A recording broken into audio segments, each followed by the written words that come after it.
Threats and vulnerabilities of a networking system. Threats. A computer system threat is anything that leads to loss or corruption of data or physical damage to the hardware and or infrastructure. Knowing how to identify computer security threats is the first step in protecting the computer system. The threats could be intentional, accidental, or caused by a natural disaster. Have you ever been hacked? Did you have to install an antivirus software because some virus got into your system? And did you have to change even disk drives and operating systems just to get rid of them? And did you know anything that's online can be hacked? Well, that is because a networking system are prone to threats which can disrupt the operation, functioning, integrity or availability of a networking system. Here are some examples of threats which can damage both the computer system and the networking architecture. Virus, trojans, worms, spyware, keyloggers, adwares, denial of service attacks, distributed denial of service attacks. Prevention from these threats demands consistent effort. You as a user of the system should be aware. You should consider small things like using external USBs to slightly tedious and routine stuff like updating your antivirus, which adds the list of prevailing viruses in your system so that they can be identified and neutralized, or changing passwords and pins on a regular basis.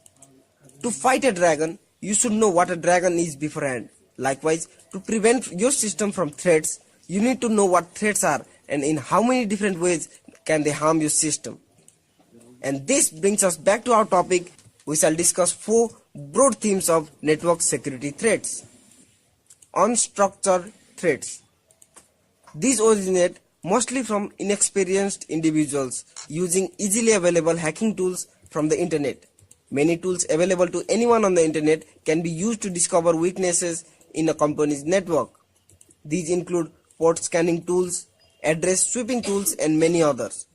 Most of these kinds of probes are done more out of curiosity than with a malicious intent in mind. For example, if a company's external website is hacked, the company's integrity is damaged.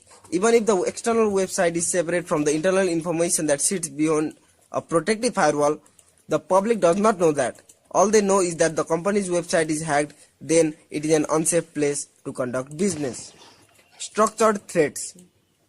These originate from individuals who are highly motivated and technically competent and usually understand network systems design and the vulnerabilities of those systems. They can understand as well as create hacking scripts to penetrate those network systems. An individual who presents a structured threat typically targets a specific destination or group. Usually, these hackers are hired by industry competitors or state-sponsored intelligence organizations. External threats. These originate from individuals or organizations working outside an organization, which does not have authorized access to organization's computer system or network. They usually work their way into a network from the internet or dial-up access servers. Internal threats.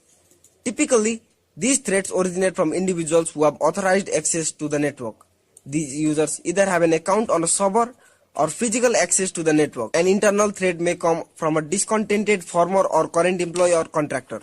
It has been seen that majority of security incidents originate from internal threats.